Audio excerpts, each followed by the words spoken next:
কি হয়, পড়তে পড়তে দেখা যায় কি এই দুই পাশটা অনেকটা পরিমাণ লুজ হয়ে গেছে।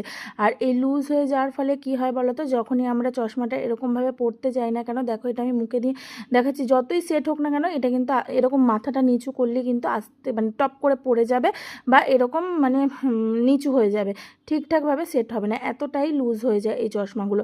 তো দেখো মাথাটা নিচু করলেই কিন্তু চশমাটা আমার পড়ে যাবে। তো সেক্ষেত্রে বন্ধুরা কি করব, সেক্ষেত্রে দুটো মানে ভাবে তোমরা করতে পারো। এক হলো, যদি তোমরা এই যে ডান্ডি দুটোকে একটু এইভাবে চেপে নিতে পারো, সেক্ষেত্রে কিন্তু ডান্ডিটা টাইট হয়ে যায়। কিন্তু অনেকে কি হয়, অনেকে কিন্তু এই ডান্ডিটা এইভাবে চাপতে পারে না, যার ফলে কিন্তু এই ডান্ডিটা ভেঙে যাওয়ার একটা সম্ভাবনা থাকে। তো এরকম যারা পারবে না তারা কি করবে, দুটো এরকম রবার ব্যান্ড নিয়ে নেবে, নিয়ে তার এই যে ডান্ডি দুটোর গায়ে এইভাবে পরিয়ে দেবে, পেঁচিয়ে দেবে। তো তারপরে তোমরা চশমাটাকে পরো, দেখবে একটু পরিমাণ চশমাটা কিন্তু নিচের দিকে আসছে না, একদম সুন্দরভাবে সেট হয়ে থাকছে।